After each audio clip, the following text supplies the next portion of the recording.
안녕하세요. 이 동네에서는 국밥집 할머니로 알려져 있는 평범한 장사꾼입니다.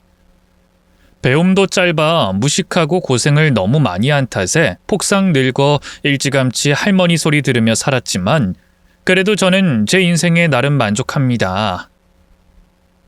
사람으로 태어나 좋은 인연들을 만나고 서로 부대끼며 살아가는 게 인생 아니겠어요? 한때는 모자라고 빈곤했던 제 인생을 탓했던 적도 많았지만 지금 생각해보면 그 모자랐던 인생을 채우려고 끊임없이 노력하다 보니 지금까지 온 것 같네요. 집안이 너무 어려웠기 때문에 중학교만 겨우 졸업하고 바로 생업에 뛰어들었습니다. 무작정 밥집에 들어가서 일을 시작하며 부딪혀 배워갔죠. 부모님 일찍 여의고 동생들을 먹여 살려야 된다는 일념하에 참 열심히도 살았습니다.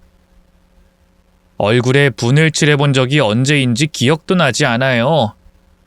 오죽하면 같이 일하던 분들이 "넌 그래가지고 어떻게 시집 갈래? 독하게 사는 것도 좋지만 여자답게 꾸밀 줄도 알아야지" 하며 속상해 하시더라고요.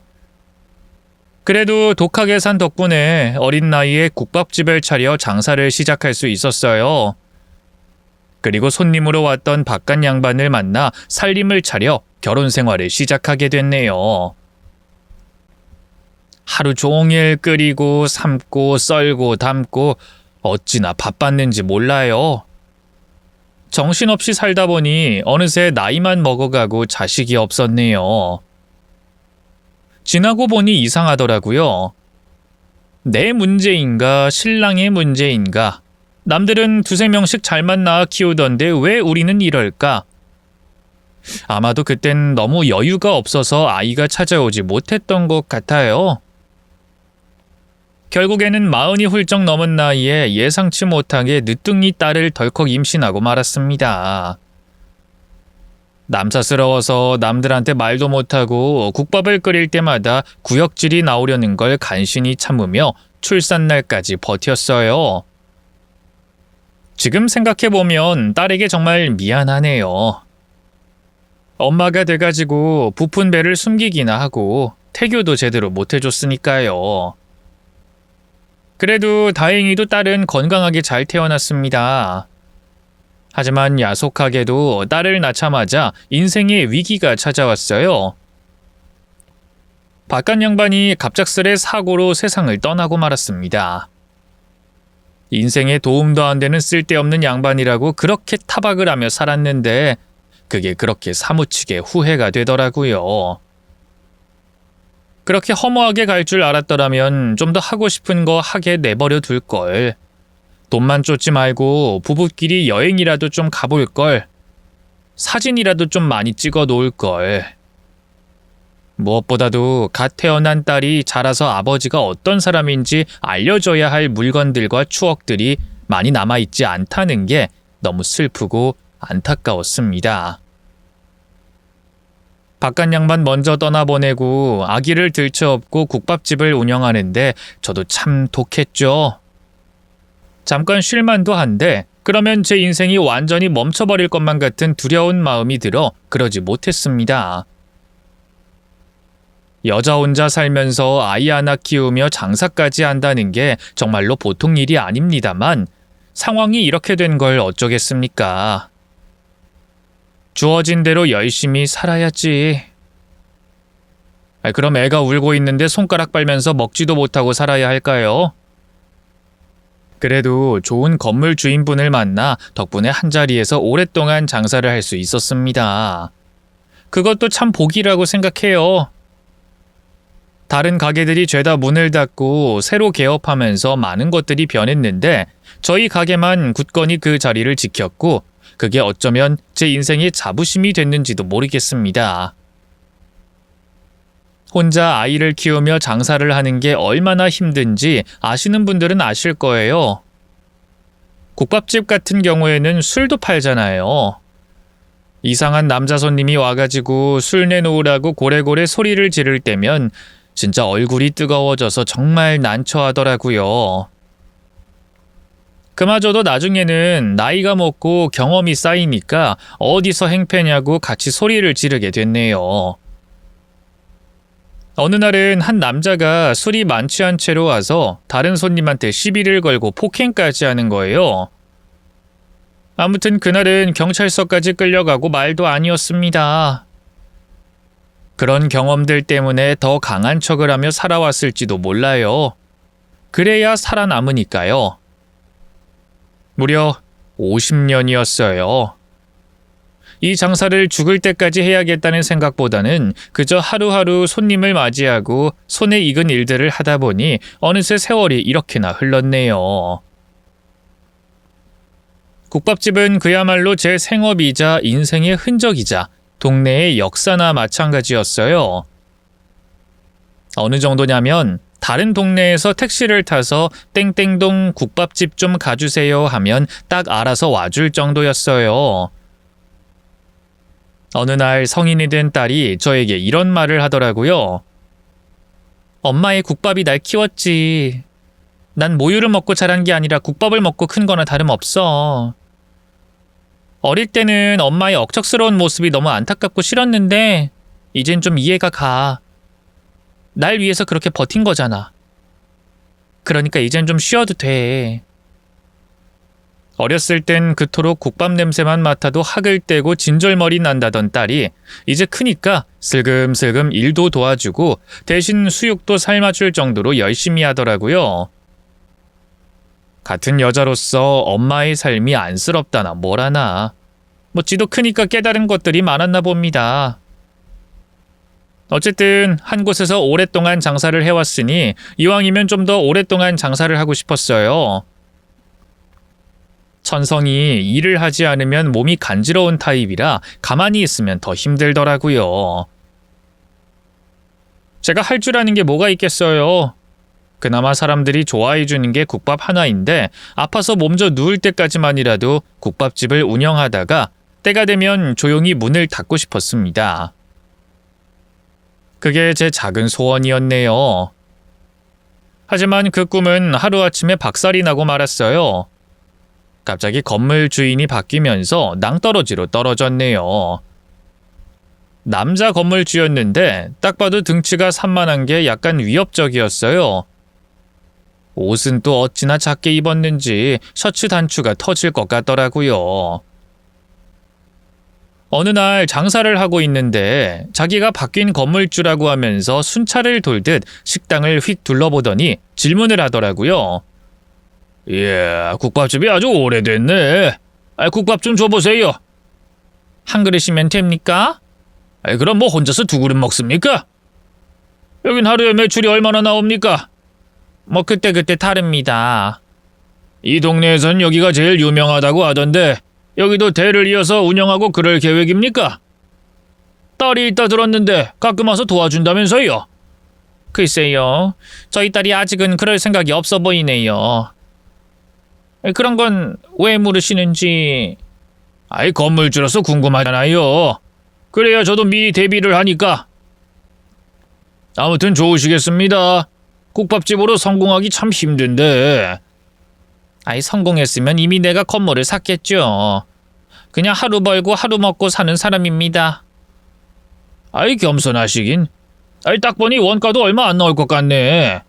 남는 돈 꽤 있을 것 같은데. 보기엔 그럴지 몰라도 재료에 돈을 많이 씁니다.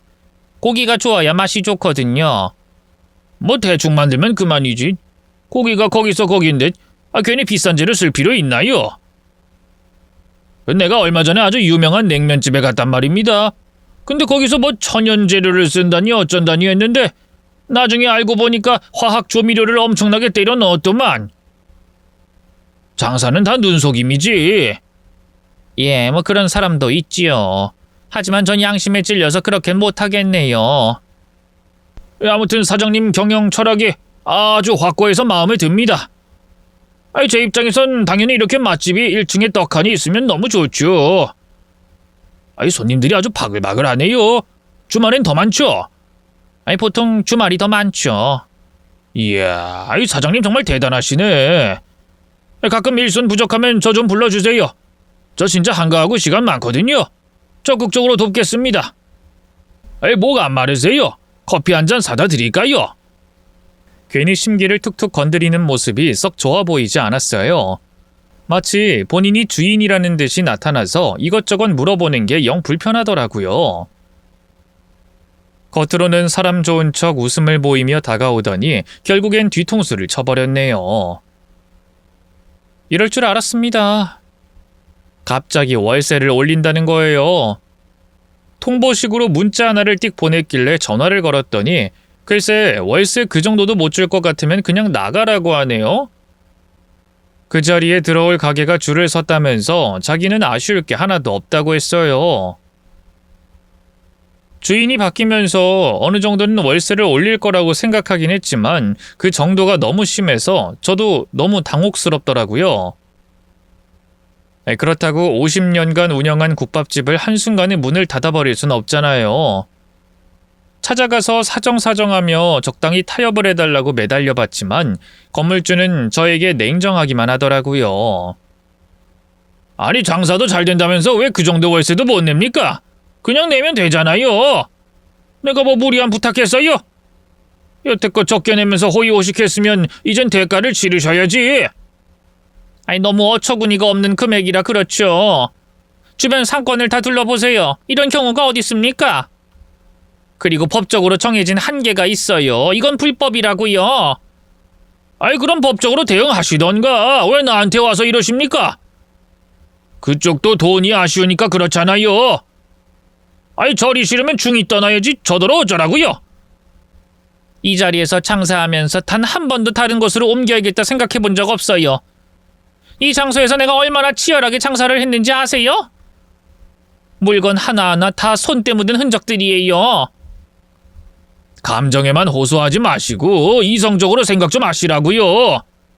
오랫동안 장사하셨잖아요.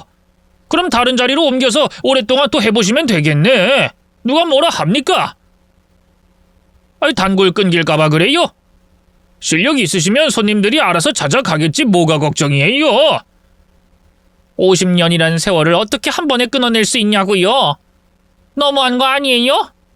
적어도 미리 말이라도 해줬어야지. 갑자기 이런 법이 어딨어요? 미리 알기라도 했으면 내가 다른 자리라도 알아봤지. 저도 사정이 있어서 그래요. 솔직히 저도 어이가 없어요. 내 건물 내가 알아서 하겠다고 하는데 왜 세입자가 와서 난립니까? 마음 같아선 당장 내쫓고 번듯한 카페 하나 차리고 싶어요. 내 건물에 내가 원하는 가게 하나 차리는 것도 번호표 붙들고 기다려야 돼요?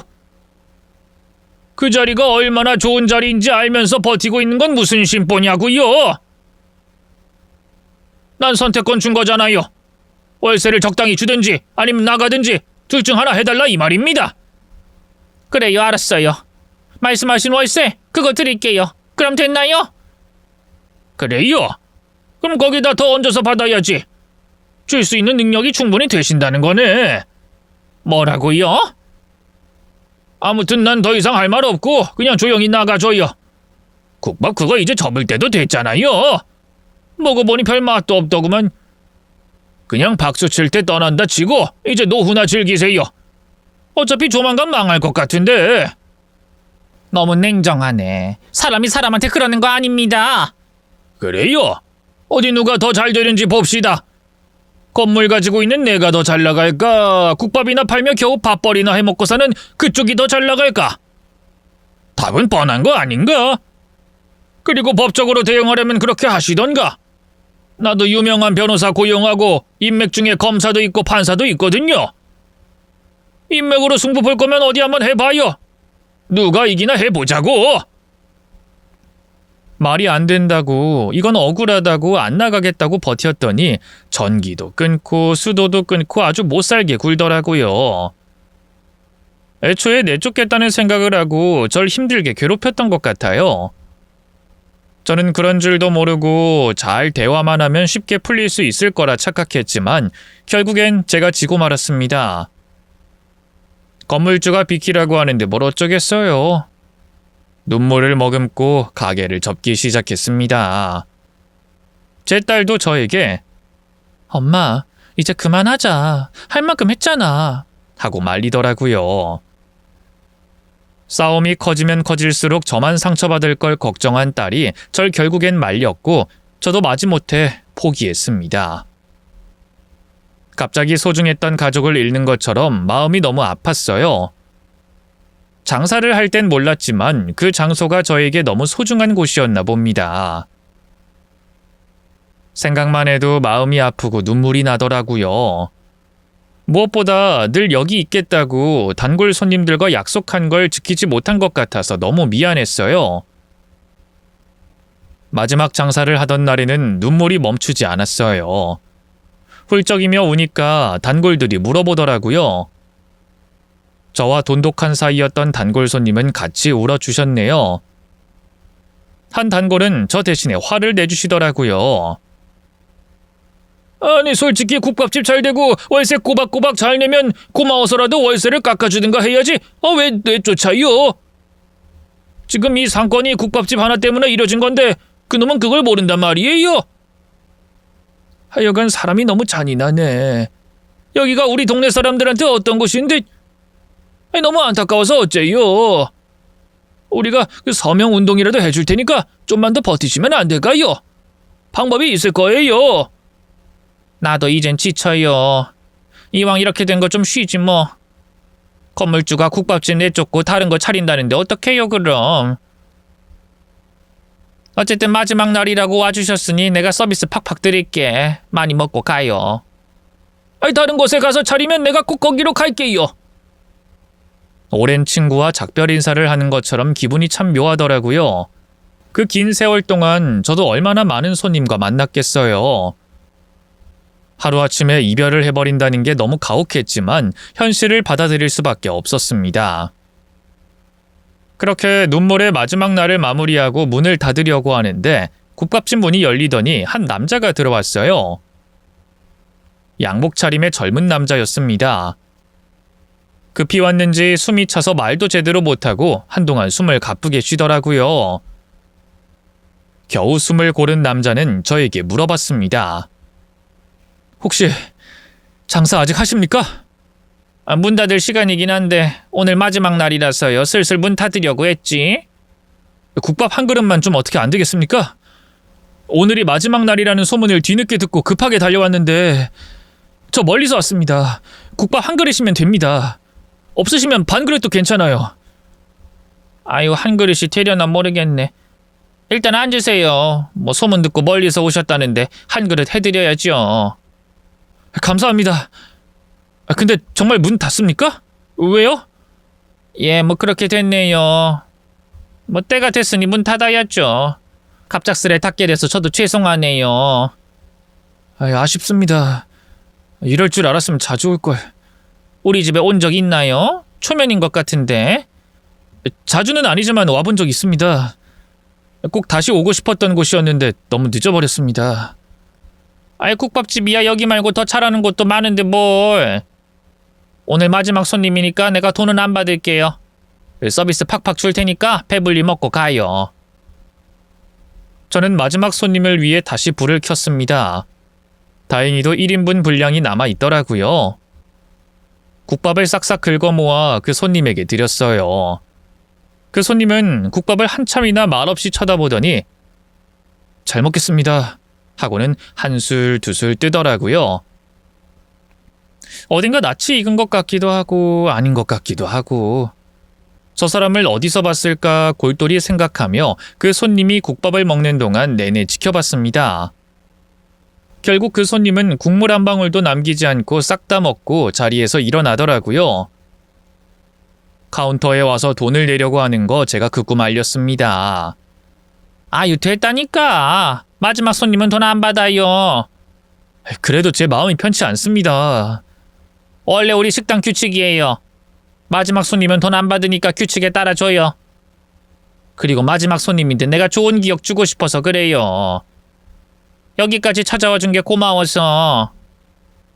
옛날이나 지금이나 변함없으시네요. 진심으로 잘 먹었습니다. 가끔씩 이 국밥 생각이 났었는데 바쁘다는 핑계로 한 번도 찾아오지 못했어요. 국물도 안 남기고 싹 다 드셨네. 입맛엔 좀 맞으셨는가? 맛이야 뭐 항상 최고잖아요.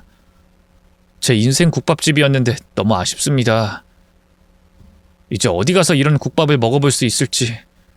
말이라도 고맙네. 젊은 사람이 국밥 먹으러 멀리까지 찾아와 주기 쉽지 않은데. 근데 어딘가 낯이 좀 익은 것 같기도 하고. 우리 집에 언제 왔었더라? 좀 됐어요. 어렸을 때였는데 그때 할머니처럼 정말 잘해주셨잖아요. 저도 한땐 이 동네에 살았거든요. 그래? 얼굴이 좀 익숙하네. 다시 찾아와 주니 너무 고맙네. 헌칠하이 아주 잘 컸구만. 할머니, 제가 꼭 다시 온다고 했죠? 전 약속 지켰어요. 그랬었나? 내가 늙어가지고 손님들을 정확히 기억을 잘 못해서. 미안해서 어쩌나? 저도 많이 변했어요. 기억 못하셔도 괜찮아요. 마지막 국밥을 먹을 수 있어서 영광이었습니다. 혹시 제가 필요한 일이 있으실 때 꼭 연락 주세요. 여기 명함이요. 그 손님은 저에게 명함을 하나 주고는 별다른 말 없이 가게를 빠져나갔습니다. 명함을 자세히 보니 무슨 변호사라고 써져 있었네요. 50년 동안 얼마나 많은 손님들이 가게를 오갔겠어요. 어린 시절 와봤다곤 하는데 도무지 기억이 잘 나지 않았습니다. 다만 얼굴은 어딘가 익숙하더라고요. 그때까지만 해도 그 명함이 언젠가 꼭 필요할 거라는 걸 깨닫지 못했습니다. 그렇게 마지막 장사까지 잘 마치고 저는 강제적으로 휴식을 하게 됐습니다. 딸은 저더러 이참에 푹 쉬고 병원도 좀 다니고 여행도 다녀오라고 하는데 마음 한구석은 허전하고 적적하더라고요. 평생을 그렇게 살아왔는데 한순간에 일이 끊기니 얼마나 기분이 이상했겠어요. 뭘 다른 걸 하려고 해도 도무지 집중이 안 되고 심심했네요. 이참에 친구들이나 좀 만나자 싶어서 이곳저곳 돌아다녀 보니 그제야 좀 살맛이 나더라고요. 그러다가 우연히 예전에 장사했던 그곳을 지나가다 궁금해서 한번 슬며시 그쪽을 가봤어요. 근데 글쎄 제가 하던 국밥집에 뭐가 생겼는지 아세요? 떡하니 국밥집이 생긴 거예요. 심지어 제가 하던 국밥집과 이름도 같았어요. 정말 어이가 없었던 게 간판에다가 원조라는 이름까지 써붙여서 손님 머리를 하고 있더라고요. 이게 말이 되나요? 그 안엔 손님들이 가득 있었어요. 저를 밀어내고 그대로 그 식당을 물려받은 척 건물주 본인이 하고 있더라니까요. 그러니 제가 얼마나 황당해요. 국밥집 형편없다고 내쫓을 땐 언제고 버젓이 국밥집을 하고 있었다니 뭔가 제대로 당했구나 하는 생각에 그 자리에서 바로 딸에게 전화해서 자초지종을 설명했더니 딸도 어이없어 하더라고요. 아니, 새로운 국밥집이면 몰라도 이름을 똑같이 갖다 붙여 쓰잖아요. 이건 너무 부당하지 않나요? 손님들이 그걸 보고 예전에 하던 그 국밥집이 맞구나 생각해서 들어갔다가 맛이 변했다고 실망이라도 하면 어떡해요? 그건 제 얼굴에 먹칠하는 거나 다름없잖아요. 너무 화가 나고 분통이 터져서 건물주에게 전화해서 따졌습니다. 이봐요, 진짜 너무하는 거 아니에요? 왜 남의 국밥집 이름을 그대로 갖다 쓰냐고요? 뭐 이름에 저작권이라도 있습니까? 그 흔한 이름 뭐 하나 쓴 거 가지고 되게 뭐라 그러시네. 한글을 그쪽이 창조한 것도 아닌데 왜 이름 하나 가지고 불만이세요? 이건 엄연한 도용이라고요.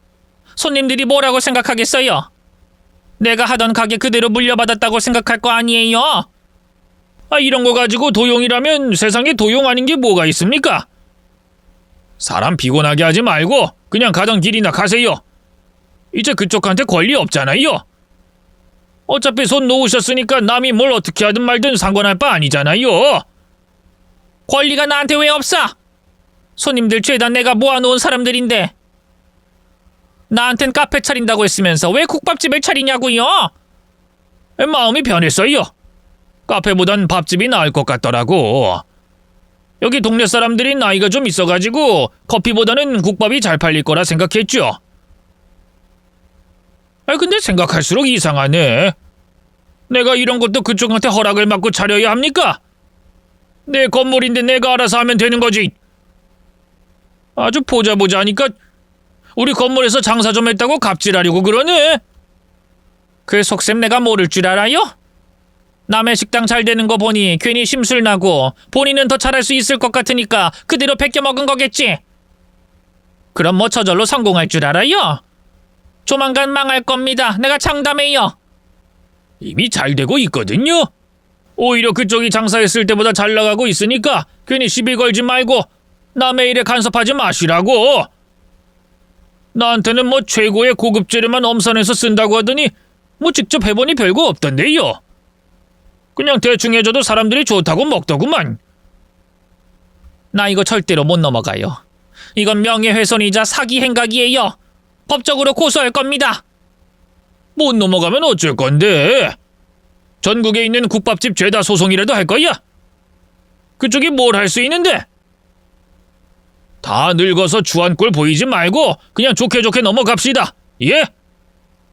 죄다 널린 게 국밥집인데 그쪽이 특허라도 냈어? 국밥을 직접 개발한 것도 아니면서 왜 나한테 지랄이야? 그리고 정 불만이면 그쪽이 건물 하나 사서 국밥집 새로 차리던가.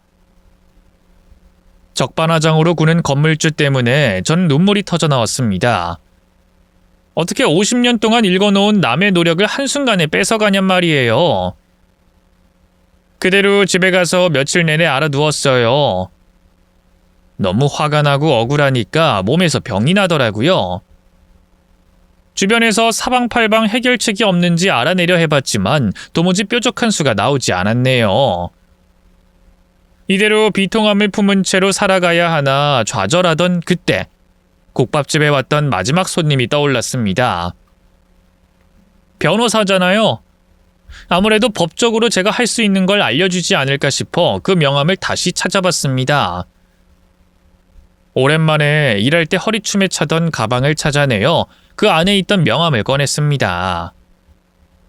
괜히 손님으로 온 사람에게 피해를 주고 싶지 않아서 연락을 할까 말까 고민을 하다가 필요할 때 꼭 좀 연락 주시라는 그 말이 떠올라 용기 내어 전화를 걸었습니다. 바로 받더라고요. 제가 당한 상황을 설명했더니 그쪽에서 먼저 안 그래도 연락 기다렸습니다. 지금 어디세요? 제가 바로 갈게요. 하며 적극적으로 도와준다고 하더라고요. 어찌나 고마웠는지 몰라요. 그 손님을 만났을 때 저도 모르게 눈물이 나와 멈추질 않았어요. 억울한 걸 이야기를 해야 하는데 자꾸만 목이 메어 말도 제대로 나오지 않았습니다.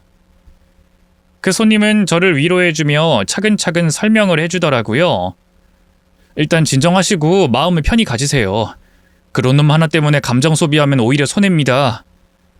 지금 가장 먼저 해야 할 것은 증명입니다. 50년 동안 운영하던 식당이 지금의 식당과 얼마나 비슷한지 자료를 모아야 합니다. 나머진 제가 다 알아서 할 테니까 증거만 모아주세요. 그거면 됩니다. 그리고 부당하게 월세를 올렸던 정황들이나 그 외에 억울한 일에 대한 증거가 남아있으면 저한테 보내주세요. 웬만하면 손님한테 이런 부탁하고 싶지 않았는데 나도 너무 급해서 바쁜데 미안해요. 변호사면 항상 바쁠 텐데. 제가 말씀드렸잖아요. 꼭 다시 찾아뵙겠다고. 오히려 도움을 드릴 수 있어서 전 다행이라고 생각해요. 연락 잘 주셨어요. 안 그래도 그때 갑자기 식당 문 닫게 되셨다고 해서 좀 이상했거든요. 뒤늦게 새로운 국밥집을 오픈한 걸 보고 느낌이 딱 오더라고요.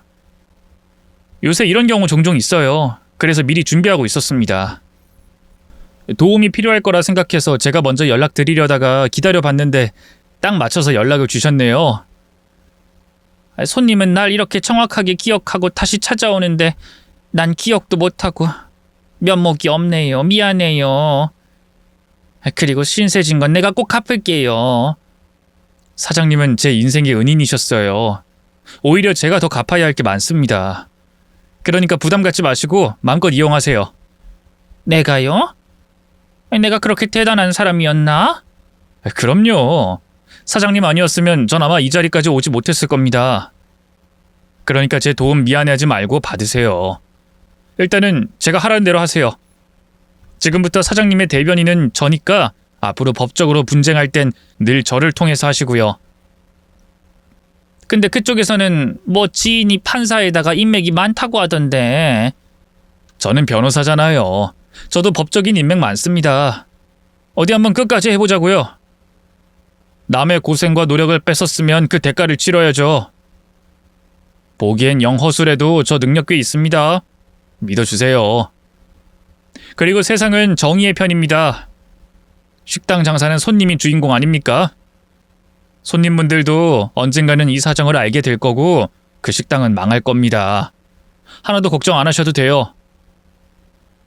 그 말을 듣는데 참 든든하더라고요. 장사를 하면서 고생만 했다고 생각했는데 돌이켜보면 좋은 인연을 정말 많이 만들었던 것 같아요. 덕분에 저는 법적인 도움을 받으며 건물주와 맞서 싸울 수 있었습니다.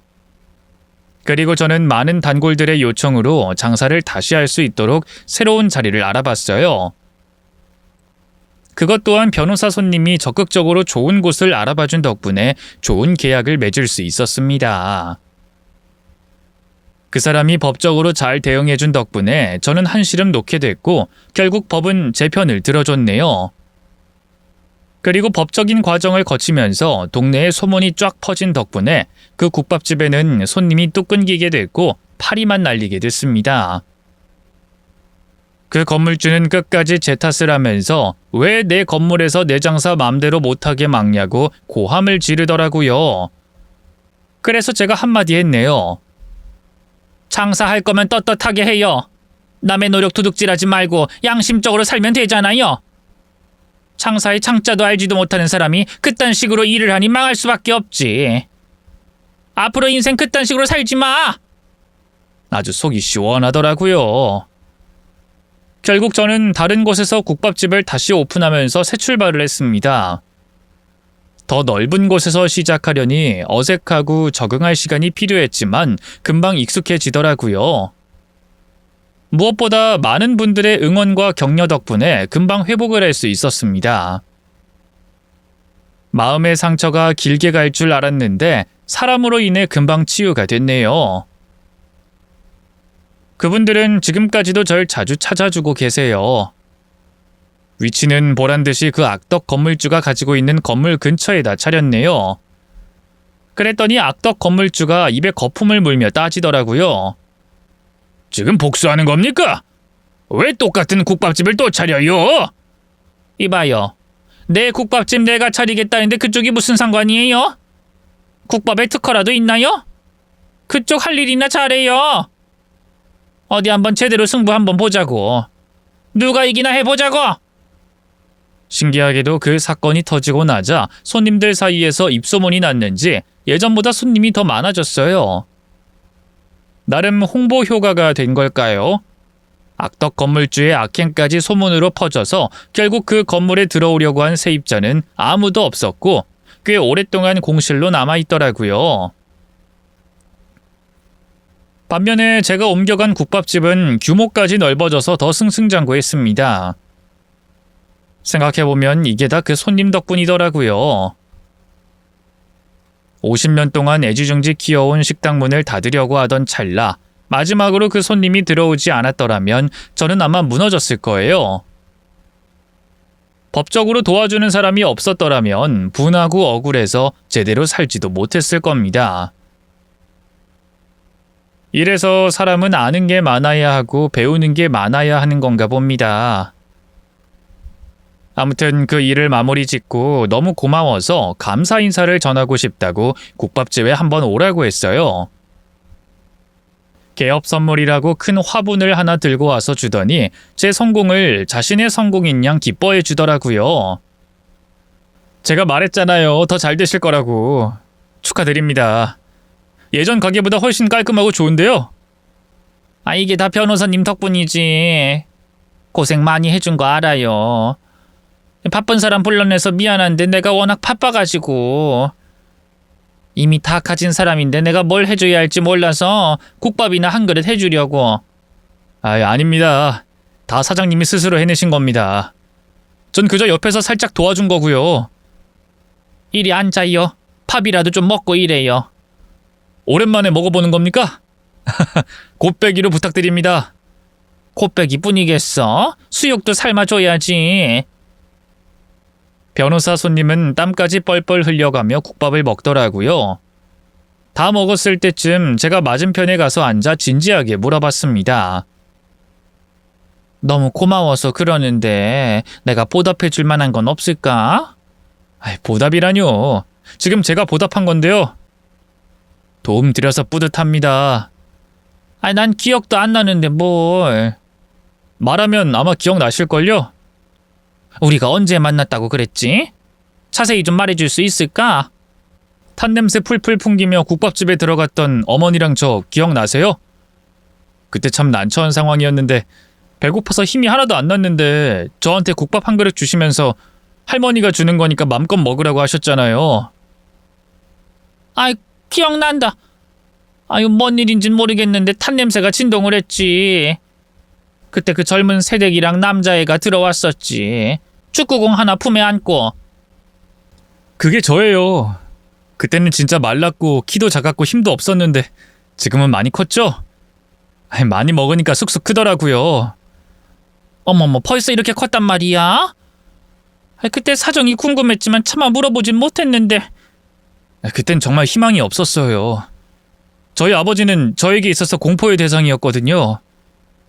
틈만 나면 술 마시고 취하면 엄마 괴롭히고 집 엉망으로 만들어 놓고 저한테 막말도 하셨어요. 돈 벌면 죄다 도박에 술 마시느라 탕진해버리느라 저를 위해 단 한 푼도 쓰지 않으셨네요. 그런 사람을 아버지라고 부를 수 있을까요? 어린 마음에 가출을 할까 생각도 해봤는데 그럼 어머니가 난처해지니까 어머니를 지키기 위해서 차마 집을 떠날 수가 없었어요. 그러다가 어느 날 아버지가 화가 나셨는지 어머니한테 폭력을 쓰더라고요. 그걸 막았더니 저더러 괘씸하다고 욕을 하시곤 너 같은 건 낳았으면 안 됐다고, 낳은 걸 후회하고 미치도록 증오한다고 절 밀어내시더라고요. 그날 이후로 저는 아버지를 아버지라고 생각하지 않기로 했어요.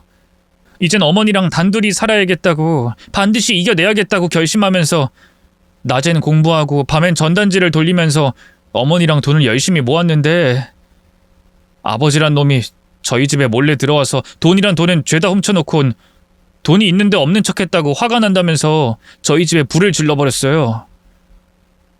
제가 그때 자다가 깨어나지 않았더라면 아마 전 이렇게 살아있지도 못했겠죠. 뒤늦게 알아차리고 엄마를 흔들어 깨워서 겨우 그 집을 탈출했어요.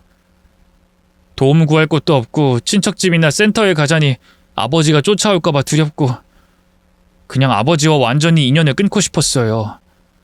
그래서 길거리에 숨어서 노숙한 적이 있어요. 그때 눈앞에 보였던 국밥집이 있었는데 저희 어머니가 청각장애인이셨거든요. 들리지도 않는 엄마 귀에다 대고 엄마 나 국밥 한 그릇만 먹으면 소원이 없을 것 같아. 나 너무 배고파 미치도록 배고파 하면서 눈물을 흘리고 있었는데 국밥집 문이 활짝 열리더니 사장님이 저희를 보고 손짓하셨어요. 그때 해주셨던 말이 아직도 기억에 남아요. 마지막 손님은 공짜입니다. 얼른 들어오세요. 그 말을 듣고 홀린 듯이 엄마를 이끌고 국밥집에 들어갔어요. 너무 죄송한 마음에 고개만 숙이고 있으니까 사장님이 그러시더라고요. 할머니가 예뻐서 주는 거니까 맘껏 먹으라고. 배가 터질 때까지 먹고 큰 사람 되라고. 그때 그걸 먹으면서 얼마나 많은 눈물을 흘렸는지 모릅니다. 조용히 먹으면서 어머니를 보는데 어머니도 같이 울고 계시더라고요. 저희 상황이 너무 힘들고 지치니까 이 밥만 먹고 인생을 포기하자 싶었어요. 그걸 어머니도 느끼고 있었나 봐요. 근데 그때 사장님께서 커다란 수육 한 그릇을 갖다 주시면서 장사 끝나고 남아서 주는 거라고, 아까우니까 맘껏 드시고 가라고 음료수까지 야무지게 챙겨주시더라고요. 그때 저한테 뭐 물어보셨는지 기억나세요? 저한테 꿈을 물어보셨어요. 그때까진 제가 꿈이 없었거든요. 아무런 꿈이 없다고 대답하니까 사장님이 벌써 꿈이 없으면 어떡하냐고 지금이라도 꿈을 가지라고 격려해 주셨어요. 핏줄인 아버지조차 저한테 꿈을 물어보지 않으셨는데 생판 처음 보는 국밥집 주인분께서 저한테 꿈을 물어봐 주셨다는 게 저로선 너무 생소했지만 한편으론 감사하더라고요. 그날 진짜 마지막인 것처럼 배 터지게 먹고 감사하다고 제가 꼭 다시 찾아뵙겠다고 인사하고 그렇게 어머니랑 같이 가게를 나오는데 곧이어 손님들이 들어오시더라고요. 저희가 마지막 손님이었다는 것도 거짓말이었고 마지막 손님은 공짜라는 말도 거짓말이었던 거잖아요. 저희를 위해 선의의 거짓말을 해주셨다는 게 눈물 나도록 감사했어요. 그래서 약속대로 꿈을 꼭 가져야겠다 다짐하고 지금 이 자리까지 온 겁니다. 이제야 기억이 또렷하게 나네. 아이고, 잘 자라줘서 내가 다 고맙네. 어머님이 많이 뿌듯해 하시겠어. 저희 어머니는 제가 변호사 되기 전에 돌아가셨어요. 병이 난 걸 알면서도 아들이 힘들까봐 말도 못하고 혼자 끙끙 앓다가 제가 늦게 발견하는 바람에 그렇게 되셨습니다. 그때는 많이 화났습니다. 그게 아들을 위한 짓이었냐고. 빨리 말했으면 빨리 치료하지 않았겠냐고 눈물까지 흘리면서 화를 냈는데 어머니는 괜찮다고만 하셨어요. 끝까지 바보 같은 인생 살다 간 분이셨어요. 그리고 그 다음 해에 아버지도 돌아가셨고요. 어쩌면 아버지는 일찍 돌아가신 게 다행일지도 몰라요. 제가 변호사가 된 걸 알았더라면 분명히 또 찾아와서 돈 내놓으라고 난동을 부렸을 겁니다. 참 한결같았던 사람이었어요. 그래서 저는 아버지가 돌아가셨다는 소식 들었을 때 가슴을 쓸어내렸어요. 하루아침에 고아가 됐지만 그래도 하늘나라에서 지켜보실 어머니를 위해 열심히 살았습니다. 그래도 제가 잘 사는 모습 곁에서 보셨더라면 더 좋았을 텐데 아쉬움이 많이 남아요. 고생 많이 했네. 얼마나 혼자 힘들었을까. 얼마나 인생이 막막하고 고됐을까. 힘들 때마다 이 국밥집을 생각하며 버텼어요. 그래도 인생은 살만하구나라는 걸 알려준 곳이었으니 언젠가 꼭 한번 다시 와서 인사를 드려야 했는데 바쁘게 사느라 참 그게 어려웠습니다.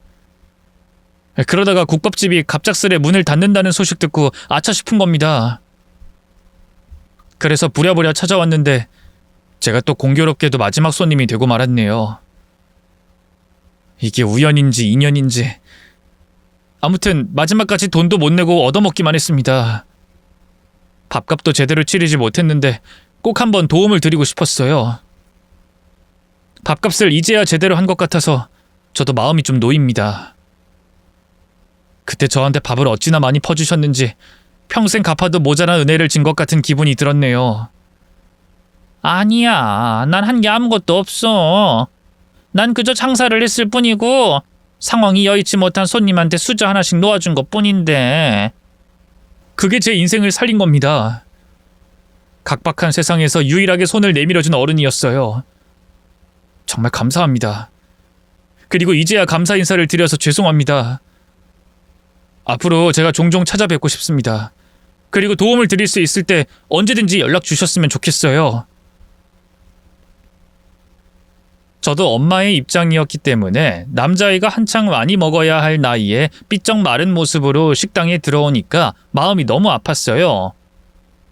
그래서 아무 생각 없이 애한테 밥 좀 먹여야겠다 싶었는데 보아하니 상황이 많이 좋지 않은 것 같아 공짜로 대접한 것뿐이었어요. 사연을 들으니 정말 너무 안타깝고 딱해서 눈물이 나더라고요. 제가 우는 걸 보니 같이 울더라고요. 얼마나 외로웠을까 싶어서 손을 꼭 잡아줬네요. 그때 그 인연을 잊지 않고 찾아와줘서 너무 고맙다고, 분명 앞으로도 더 잘 될 거라고 격려해줬습니다. 돌이켜보니 저는 단골 손님들의 도움을 많이 받고 살았어요. 그리고 너무 감사한 마음에 저도 손님들에게 베풀고 살아야겠다고 생각하고 실천했던 것인데 이게 이런 식으로 되돌아올 줄은 생각도 하지 못했네요. 50년 동안 장사만 한 게 아니라 사람과의 관계를 만들었던 거라고 생각하니 제가 인생을 헛살지는 않았구나 싶더라고요. 인연이라는 게 참 신기하죠? 그 변호사 손님과의 인연은 여기서 끝이 아니었습니다. 어느 날 딸이 저에게 조심스레 말을 꺼내더라고요. 엄마, 나 남자친구 생겼다? 그래? 이번에도 또 3개월 만나고 헤어지려고? 아닌데? 이번엔 오래 만날 건데? 그래, 너도 이제 정신 좀 차리고 사람 좀 진득하게 만나봐. 애가 그렇게 실증을 잘 내는데 어디 시집이나 가겠어? 이번엔 진짜 다르다니까? 아니, 누군데? 뭐 하는 사람인데? 그게 엄마도 아는 사람이야. 놀랄 수도 있어. 뭐? 내가 아는 사람이라니. 누군데? 동창이야? 아님 가게 직원이야? 거래처야? 보면 알아. 혹시 이번 주말에 남자친구 데리고 국밥집 가도 돼? 딸은 저에게 의미심장한 말을 건네더니 결국 진짜로 남자친구를 데리고 국밥집을 찾아왔어요. 근데 글쎄 옆에 누가 있었는지 아세요? 바로 저를 도와줬던 변호사 손님이 떡하니 제 딸의 손을 잡고 걸어 들어오는 거예요. 저를 보더니 머쓱한 표정으로 인사를 했습니다. 저 사장님, 아니 어머님, 이렇게 찾아뵙게 되어 민망하네요. 정식으로 인사드리겠습니다. 아니, 둘이 어떻게 그렇게 된 거야? 왜? 어쩌다가? 그럴 틈이 있었나? 사실은 그때 법적으로 이것저것 도와드리다가 몇 번 마주친 게 다인데 제가 먼저 반했고 제가 먼저 연락을 했습니다. 짝사랑만 하다가 제가 용기 내서 고백했습니다. 그러니까 둘이 진짜로 만난다고? 허락만 해주신다면 진지하게 만나보고 싶습니다. 제가 진짜로 잘하겠습니다. 오래오래 따님 곁을 지킬 자신 있습니다. 세상에, 어떻게 이런 일이 다 있지? 신기해 죽겠네. 둘이 만나는 거야 뭐 나야 대환영이지. 우리 딸이 세상 물정 모르고 좀 철딱서니가 없거든. 자네가 잘 돌봐주며 지내봐. 저거 저래가지고 좋은 남자 만나서 시집이나 갈 수 있을까 걱정했는데 잘 됐네. 혹시 제가 마음에 안 드시는 부분이 있으시면 편하게 말씀해 주셔도 됩니다. 마음에 안 들긴 아주 쏙 마음에 드는구만. 자네같이 훌륭한 남자가 어디 있다고. 오히려 내가 더 고맙네. 우리 부족한 딸을 거둬주다니 아주 눈물 날 것 같네. 제가 아시다시피 집안 환경이 썩 좋지 못합니다. 자라온 배경도 아시다시피 난 자네가 어떻게 살아왔는지 알잖아. 좋은 어머님 밑에서 아주 훌륭하게 잘 컸구만 뭘. 내가 적극적으로 응원해 줄 테니 둘이 한번 잘 만나봐. 둘이 데이트 잘 하라고 딸 국밥집에서 일하는 시간 내가 다 빼줄게. 앞으로 자네는 우리 집 국밥 평생 무료야. 어떻게 이런 인연이 다 있을까요? 너무 신기하지 않나요? 언제 어떻게 둘이 눈이 맞았는지 저 몰래 만나고 있더라니까요. 형편없는 놈들만 만나다가 이제 드디어 연애다운 연애를 하나 싶어 안심이 되더라고요. 둘이 만나는 걸 옆에서 지켜보니 알면 알수록 천생연분이라는 게 느껴졌어요. 제 딸은 그렇게 좋은 사람을 만나 점점 마음의 안정을 찾았습니다. 어쩌면 둘이 만날 운명이었을지도 몰라요. 그리고 지금은 제 딸과 사위가 결혼식을 앞두고 있습니다. 아주 간소하게 결혼식을 올릴 예정이에요. 신혼집은 저희 국밥집 바로 근처로 잡았더라고요. 결혼을 앞두고 있으면서도 정말 믿기지가 않네요. 저희 집에서 공짜로 국밥을 얻어먹은 어린 손님이 제 사위가 될 줄은 몰랐습니다. 그리고 현재 제 딸은 엄마 일을 돕는다고 국밥집에서 함께 일하고 있어요. 그리고 사위 또한 시간이 날 때마다 국밥집에 와서 일을 돕고 있네요. 언제가 될진 모르겠지만 딸에게 국밥집을 물려줄 날이 올 때까지 열심히 비법을 전수할 계획입니다. 지금은 아주 마음이 든든하고 평화롭습니다. 참고로 저를 못살게 굴었던 건물주는 쥐도 새도 모르게 사라지고 말았네요. 세입자들에게 악평이 자자하더니 결국 망해버릴 줄 알았어요. 장사 경력 50년인데 사람 딱 보면 알아요. 그 건물주는 분명 다른 곳 가서도 인생이 잘 풀리지 않을 겁니다. 그건 제가 장담할 수 있어요. 어쨌든 좋은 사위도 없고 딸도 제 일을 적극적으로 도와주고 제 입장에서는 정말 행복한 인생이네요. 항상 외로운 싸움을 하고 있다고 느끼며 살았는데 지나고 보니 제 곁엔 소중한 사람들이 참 많았어요. 딸이 결혼할 때가 되니 유독 먼저 간 바깥 양반이 많이 생각이 나네요. 참 든든하고 좋은 사람이었는데 하늘에서 지켜보고 있다면 아마도 흐뭇해할 거예요. 그래도 이제는 든든한 사위가 생겼으니 여한이 없습니다. 인생에서 가장 중요한 게 자식 잘 되는 거잖아요. 좋은 남자 만나서 행복하게 결혼을 하게 됐으니 앞으로 잘 살길 바랄 뿐입니다. 이왕이면 귀한 손주 하나 낳아주면 더 좋고요.